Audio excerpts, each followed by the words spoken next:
Você tem muita vida pela frente. Não deixe tudo para trás. Valorize a vida. Evite acidentes.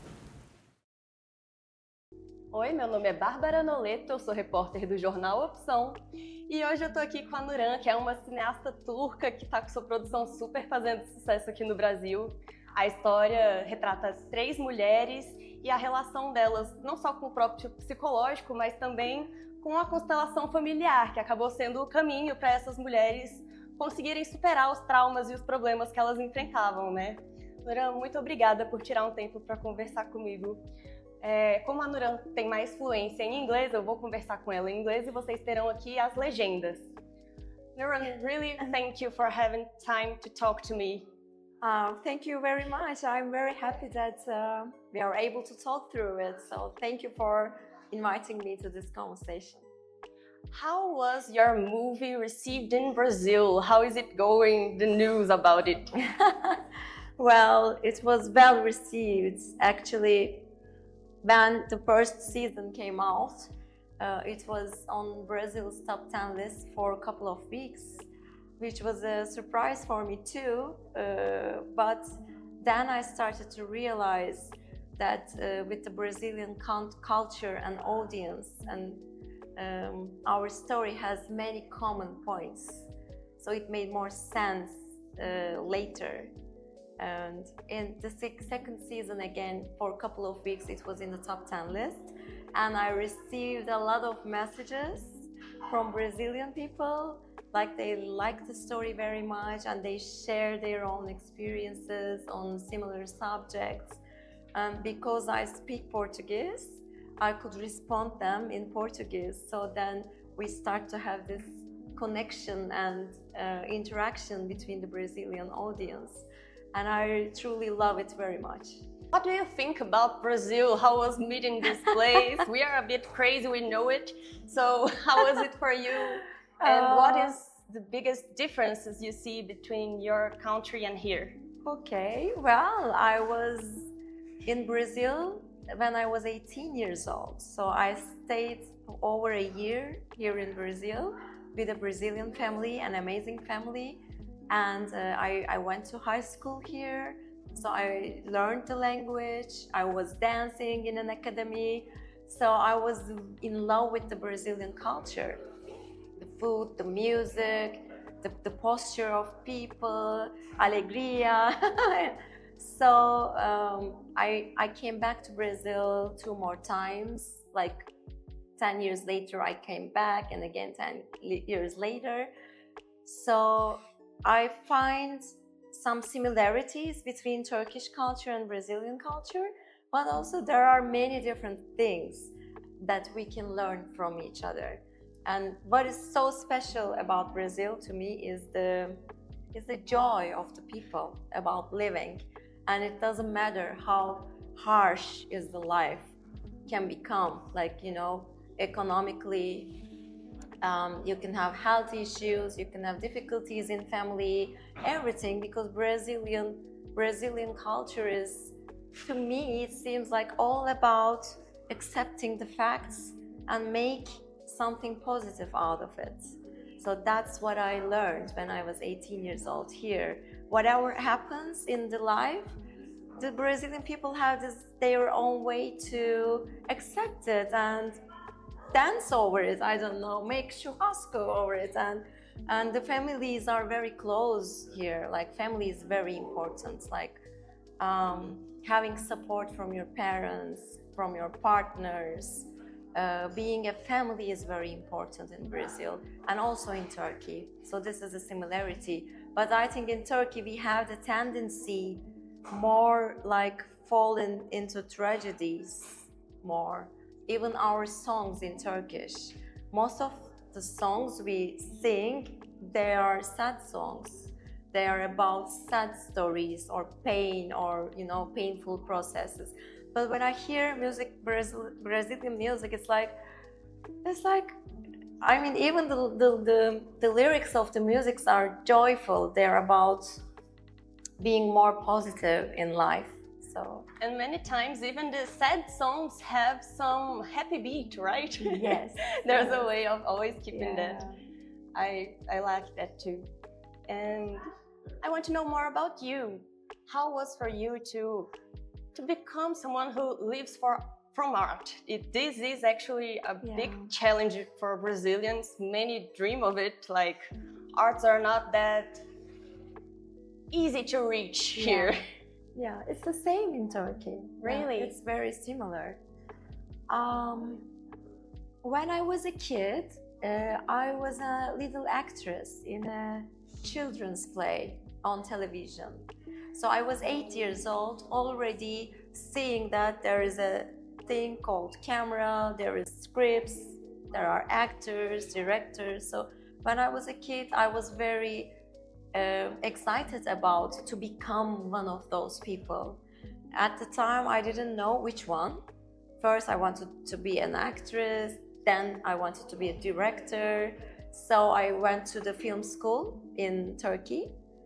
But then I realized my passion is more about telling stories, like catching stories all around me and turning them into something that could be shared by other people.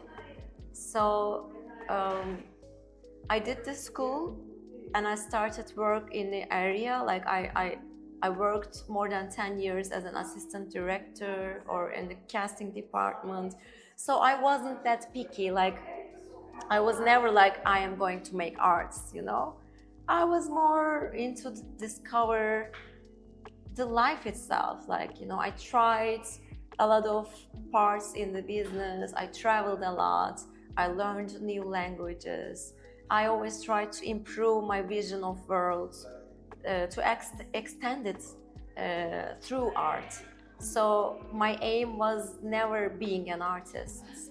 And I don't know, art is in every area of life. So, but when you decide to make a job, have a job that you really love, then you ask to yourself, what do I like to do in life, you know? And as long as you get to know yourself better, you decide what to do as a job, which I decided when I was 27 years old. I decided that I would become a screenwriter. Not become a screenwriter, but I was already writing scripts, writing stories. I tried it as a profession, and I was both lucky and I was very passionate about it. So it was like I had no other choice. I have to do this. Yeah. And when was the moment that the key turned and you actually started living off that? Like, well, since childhood you said you were already in the industry, so since the beginning you were like that? Yes, I was always into this things. Actually, I bring this from my family. My mom's uncle, he was a producer in Turkish cinema. He was a very important producer. I hardly remember him because he died when I was 4. Oh. But maybe I have the genes from him, or for my father's side, also my grandparent from my father, he has this vision about me that I would become a storyteller, maybe in theater, maybe in literature. He didn't know, but he made this letter to me. Like, when I was 6 years old, he was already imagining me telling stories, not just to Turkey, but to all around the globe. And it was a big mission for a 6-year-old kid to, you know, to compromise. But many years later, I found these letters from my grandfather, and I was like, oh my God, he knew it, or he saw something in me, or maybe he implanted something in me to do all this. And I'm truly very, very, very grateful that I could do this job.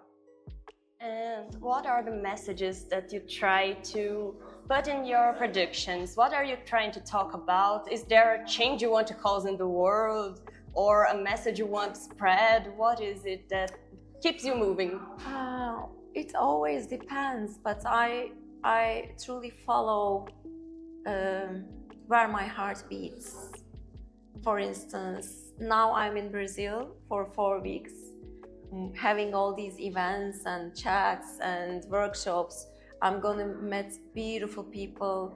I'm gonna listen a lot of beautiful stories, and maybe they will become another TV show. Maybe they will become a book, because what I see in me is that I'm a good receiver. So I am not inventing these stories. I am just feeling them. I am observing them. I am listening them. So my profession is like to gather them in a shape of story, you know.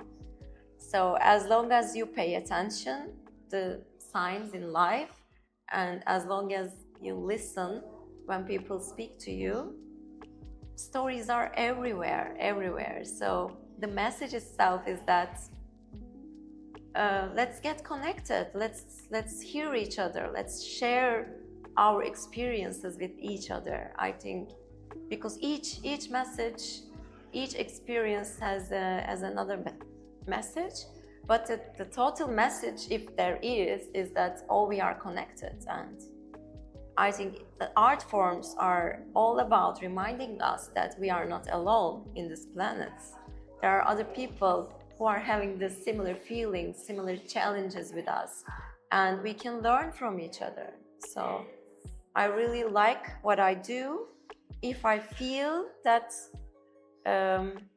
it helps people to get more connected. Yeah. And I really loved your story because I miss stories with strong women as protagonists, which are written by women, which I think is totally different when you come to really pay attention in the productions, right? I think when a woman writes about other women, it's very empowering and it makes a lot of things clearer, right? Do you think so? I do. Yeah, sometimes I feel like as an audience, when I watch a movie about women and it doesn't touch me very much, then I realize the creators are not female. So I really appreciate the effort they give to understand women's world and to make movies or stories out of it. I really appreciate it.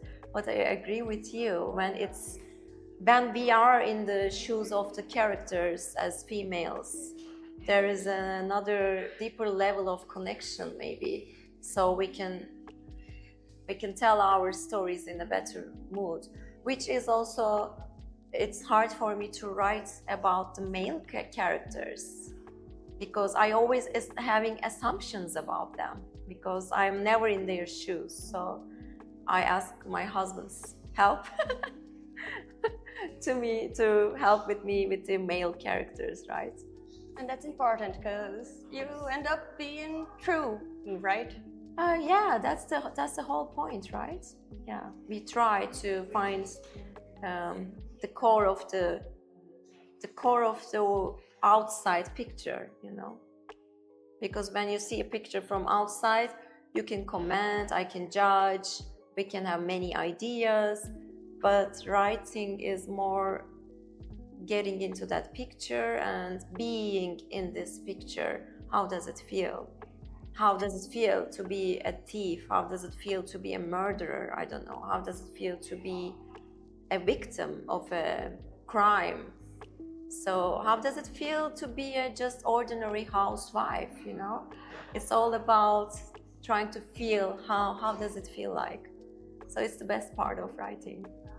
And just to finish the interview, I'd like to ask you, what would you say to the Brazilian audience that's watching you right now? Ok, uau! Eu vou tentar falar português, então. Ok, eu agradeço muito, porque eu acho que se eu não tivesse aqui no Brasil quando eu tinha 18 anos, e se eu não fosse conhecer essa cultura, essas pessoas maravilhosas aí que ensinaram para mim, que sentir alegria da vida. Eu acho que se eu não poderia escrever essa série se eu não tivesse conhecer essa cultura do brasileira. Mudou muito na minha vida. Aí fico muito orgulhoso por receber esse amor